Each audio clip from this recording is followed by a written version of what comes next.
100 episodes. That's right. This is the second anniversary 100 episode special of Beer in Front. Welcome to Beer in Front. I'm your host, Dave Zalatoris. Every week, I'm going to talk about a beer that maybe we've forgotten along the way while we're getting our check-ins and our badges. Being the Chicago beer guy, I'll also talk about some great craft beer from the city of Chicago. That's Beer in Front. Coming up now.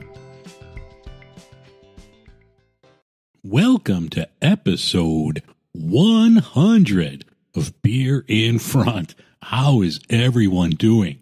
If there would have been an over-under on 100 episodes when I started this, I would have taken the under. I never in my wildest dreams thought that I would still be going strong with this 2 years and 100 episodes into it.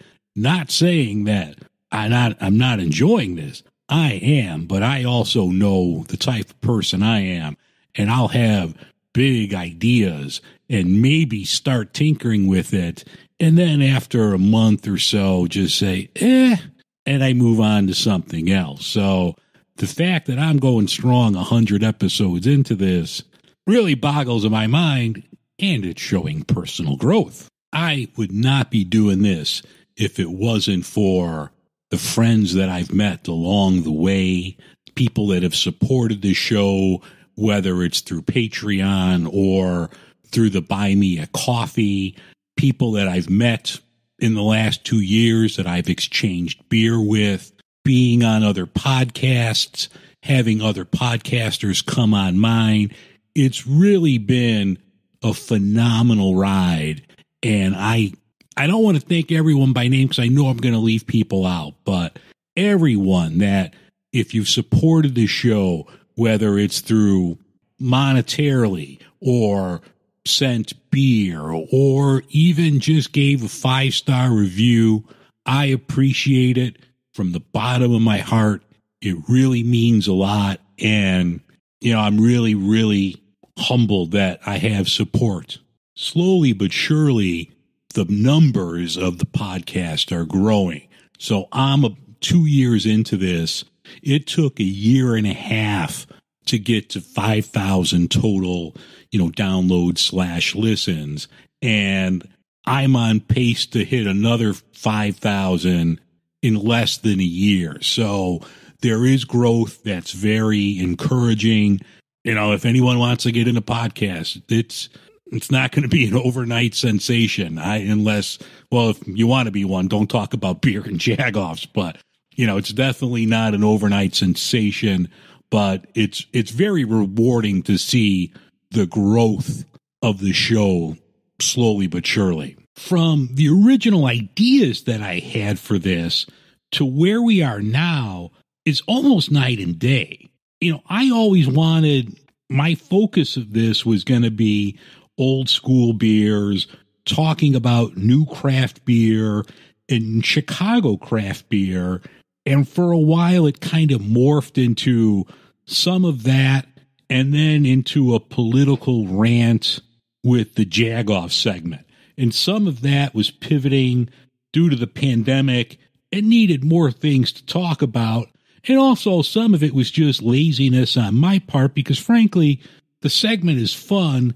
Hey, I've had good feedback on it while I know I've alienated others. And I also realize that pissing off 50% of possible listeners probably is not my smartest decision. You may have noticed recently that the Jagoff segment is very non-political now, and I plan on keeping it that way. I haven't changed my views at all. I'm still the same person, and I know that's probably going to come out from time to time, but I plan on keeping the focus of the show more on topic, which is going to be beer and then Chicago. I'm proud of being a Chicagoan. I love my city. It's the best city in the world. Those are going to be my focus. Beer, like I did last week with the Chicago Neighborhood Series. Focus on the city itself, and that's going to be the main focus of the show from here on out. I am going to continue the Jagoff segment. It's probably not going to be every week, but if I see someone that's a jagoff, I'm going to have to call them out. But I'm going to do my best to keep it non-political, not alienate any listeners or future listeners. So that's kind of where I'm going to be going with the show down the road.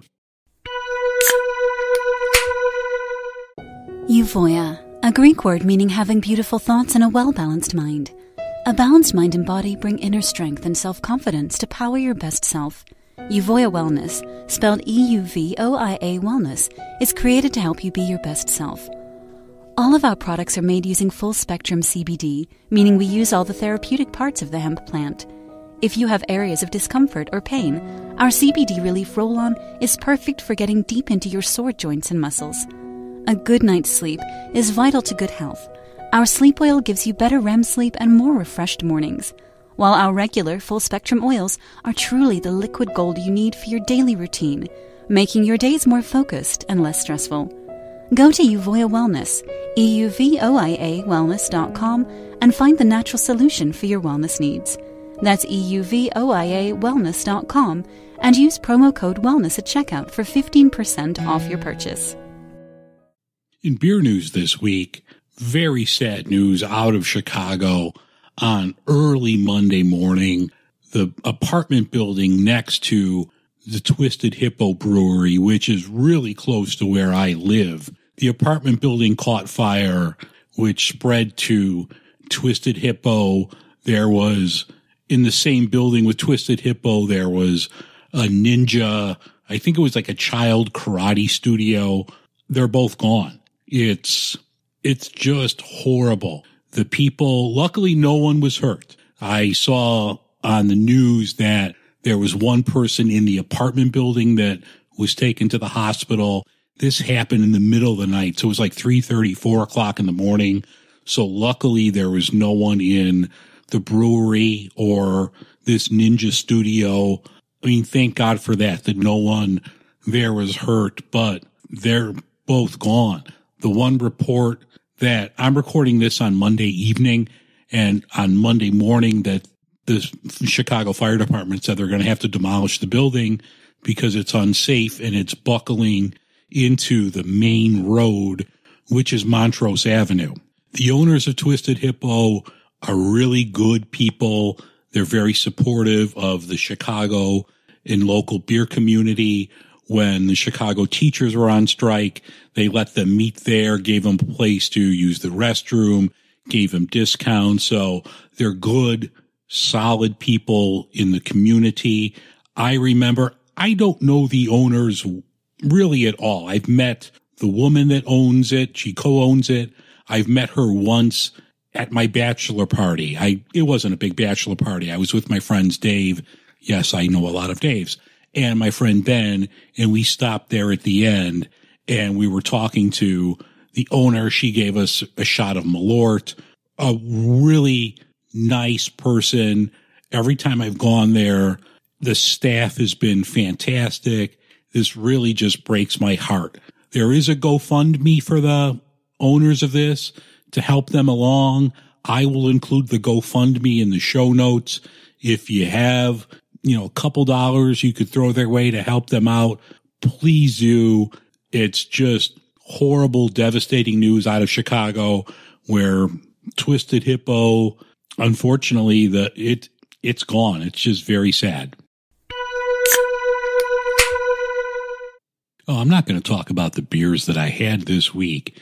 This episode is all about Vienna Lagers.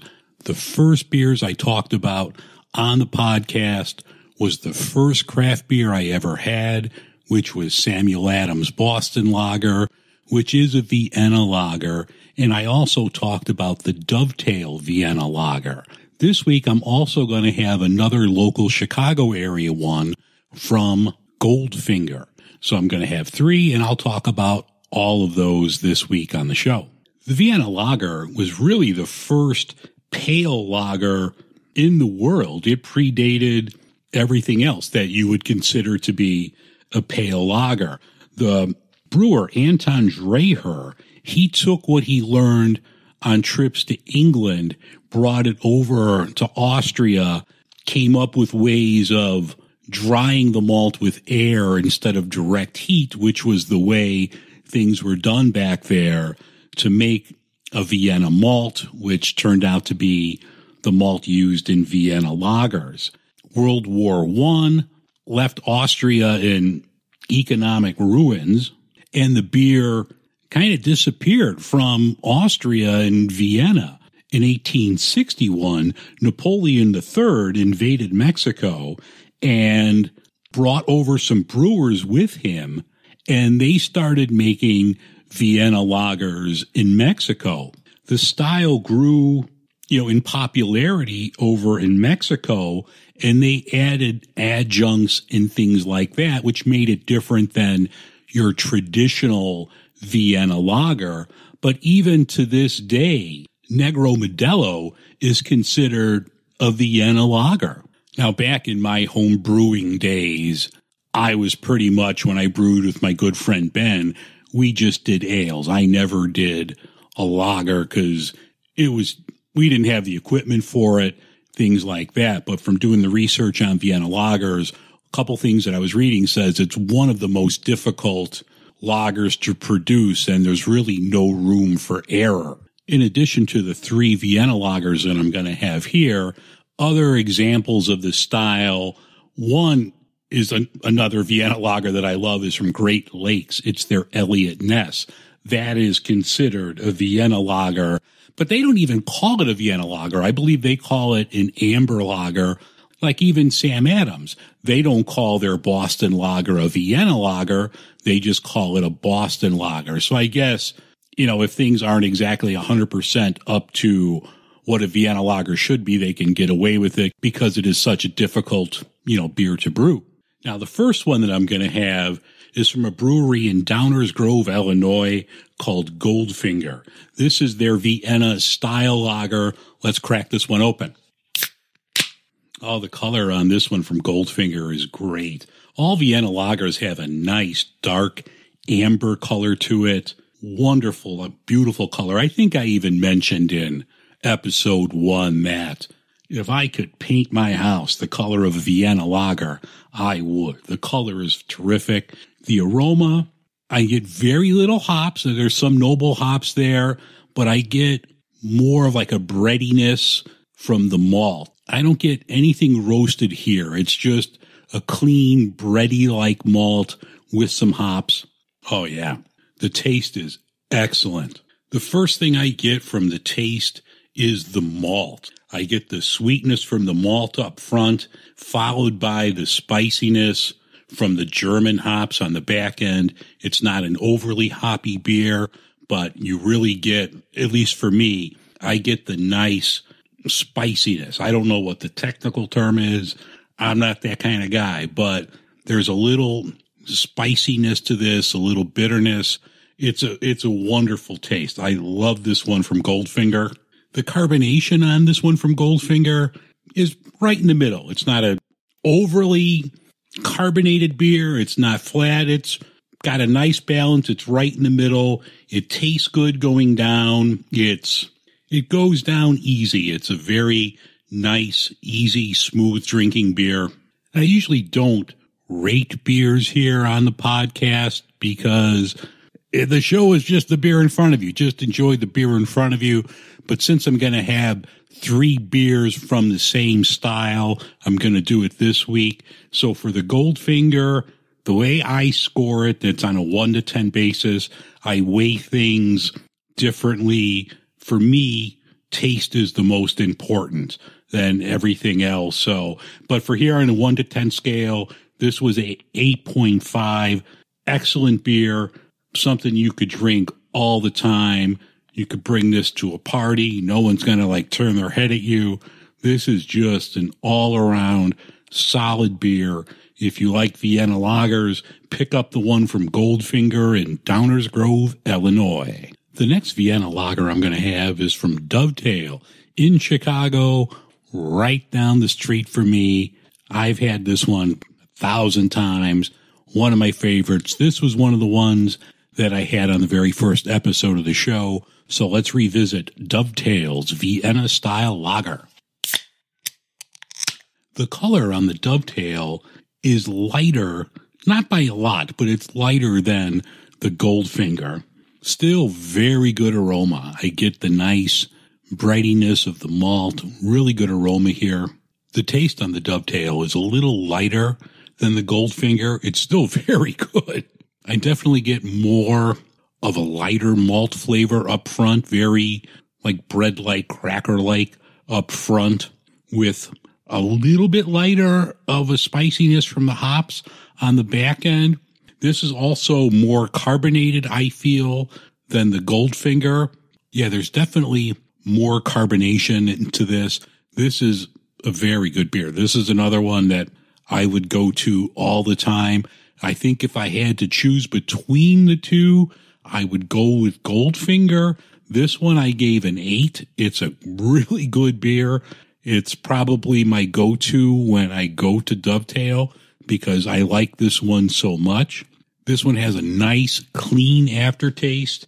If you like Vienna Lagers, I would pick up the Dovetail as well. All right, the final beer in front for this week, episode 100, is the first beer I talked about, the first craft beer I ever had way back in 1989. It's been a while, but Sam Adams Boston Lager, first craft beer I ever had. It still holds a warm place in my heart, especially on tap. I like it in the bottle. On tap, if you go to a place that serves it with clean lines, the right temperature, you can't beat Sam Adams. And living in the city where there's no chain bars or restaurants like a Chili's or a place like that, it's not that easy to find. Like you could get them in the airports, and I don't know, I'm not giving away this story for free, but maybe my Patreons, if I can get a couple more Patreon subscribers, I'll tell you the story how we almost got arrested and were pulled away from drinking a Samuel Adams at an airport bar and was frisked and violent. It was like a Tinder date, but I could tell you that story if you sign up to my Patreon. But no, Sam Adams in an airport bar, still one of my favorite beers of all time. You could take away my craft beer card if you want, but I love Sam Adams Boston Lager, and I'm going to have this right now. It is in the bottle though, so let's give it a whirl. Oh, Boston Lager has such a nice, beautiful color. I'd say of the three beers that I've had talking about Vienna Lagers, this is right in the middle color-wise. It is it's a beautiful color. Like I said, paint my walls with Sam Adams Boston Lager. I'm in a good spot. The aroma is good with this. I'm trying, like I said, it's out of the bottle. It's not the same, but I'm getting a lot of malt with the aroma here. Yeah, it's almost a combination where the others, I had the malt up front, then the hops right up front. I get a combination of both. I get the malt and the hops. With this, I get a little more caramel color than I did with the others. That was more of a bread-like taste to it. This, I get some caramel sweetness in it along with the hops. Still a very, very good beer. I wish I could get this on tap more than I do now. I don't think I've had this on tap since right before the first episode. So that was 2 years ago. Coming back from the suburbs, I'm like, oh, there's a Chili's. Let's stop there so I can get a Sam Adams. But no, the Boston Lager is still a great beer. I know people don't drink Sam Adams anymore. They have a lot of hit and misses, and now they're known more for the Truly seltzers and everything else. But this was, and still is, a solid beer. This was the beer, like I said, that it started this long road to ruin and turning me into a craft beer guy who's drinking this. Because when I had this back in 89, all you had in Chicago was Old Style, the light beers, Miller Genuine Draft, and some imports. You might have had a Moosehead. You had nothing with this color, this taste. This just literally blew me away. I was like, what in the world is this? I need another. I love Sam Adams. I love Sam Adams Boston Lager. I'd score it at a 7.8, a solid beer. You can't go wrong with a Sam Adams. I know if I had this on tap, it would be a lot higher. According to the Beer Judge Certification Program, their guidelines for the Vienna Lager, the food pairing with this is great with bratwurst, with some mustard, spicy chicken wings, grilled meat, like a beer-battered fish, which I've had some great Sam Adams beer-battered fish with some fish and chips. I used to make pizza a lot, and I made my pizza dough instead of water with Samuel Adams Boston Lager, and that pizza dough is killer. The Vienna Lager works with a lot of food. It works with cheeses like a pepper jack, Stilton, a Gruyere. It's a great style. If you haven't had a Vienna Lager in a long time, try it. It's one of my favorites. It's a go-to.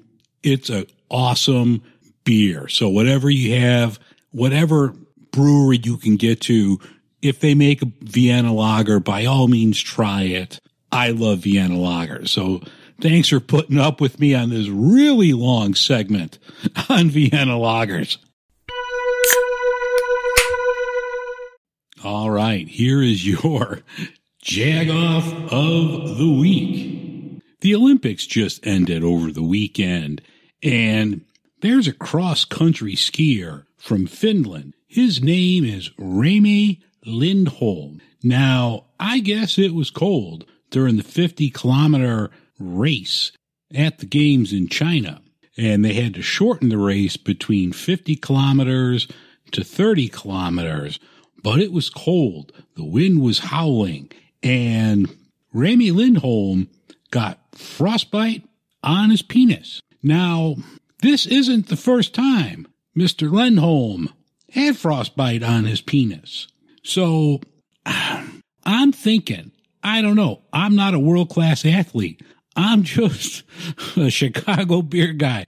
What do I know? But I'm thinking, if you get frostbite on your penis once, if you're going to be doing winter sports, maybe wear some long johns, maybe like put a sock on it, do something. So I don't know the extent of Mr. Lindholm's schwanz right now, but he had to put a heat pack on it. And Rami, dude, you're a Jag-Off. That's going to wrap things up for episode 100 of Beer in Front. I thank you for joining me on this journey. If you're a longtime listener, thank you. If you're a new listener, welcome aboard. I have no words. It's been 100 episodes, 2 years of doing this. I've had a lot of fun. I've met a lot of super cool people from the beer community, the podcast community. It really touches me that, I'm part of these communities. I'm thankful for the support. I'm thankful for all my friends. Thanks so much. We'll see everyone next week.